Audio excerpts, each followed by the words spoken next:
Now, we all wish for the holidays to be merry, but for a person experiencing loss or some other type of challenge, the holidays can be, in fact, overwhelming at times. It can bring feelings of pain and loneliness. Well, here to help us navigate through the holiday stress is strategist and motivational speaker Ricky Friedman. She's also the founder of Break the Weight. Ricky, thank you so much for joining us this morning. So tell us a little bit about, the types of challenges that you deal with and what folks are facing when they head into the holidays. Yeah, so I think the holidays are obviously a beautiful time of the year, but I think that there are a lot of different conversations that are not being talked about. And, the stress of the holidays in terms of just being with your family and the pressures of going out and food on top of someone who's experiencing something that's challenging for them in terms of loss or grief.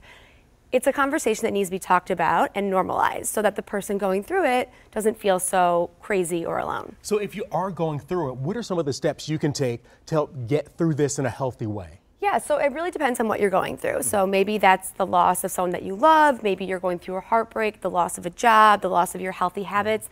The first thing that you should do is really just acknowledge where you're at and be okay with it, because you're not going to change the situation, but you can change the next decision. So I'm all about positive coping skills, and I think that it starts and ends with your mindset. So let's say you're feeling the loss of yourself and you're off track with your healthy habits.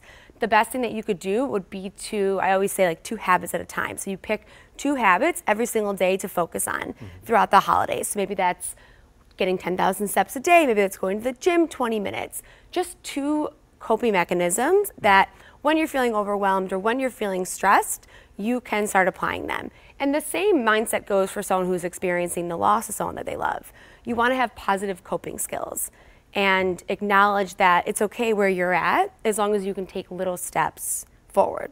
And we're surrounded by family in many cases during the holidays, and sometimes it's not us dealing with the loss or the struggle or the grief, it's someone that we love. Are there things that we can do for our loved ones? Because we may not be around them all year, but we're going to be around them during the holidays. Right, and that's the biggest thing, and I think that that's the problem, is people don't always know what to say to someone, and I think it's an uncomfortable topic for both parties.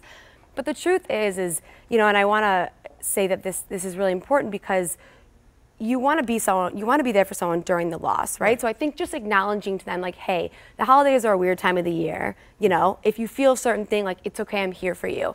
But I think the bigger thing is that follow through with them after the holiday.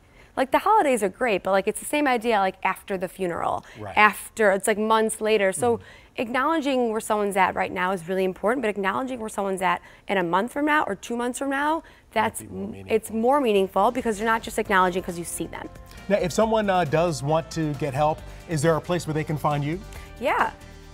So my website? Yeah, my website is breaktheweight.com. Ricky Friedman, thank you so much for joining us. Thank you. Appreciate it.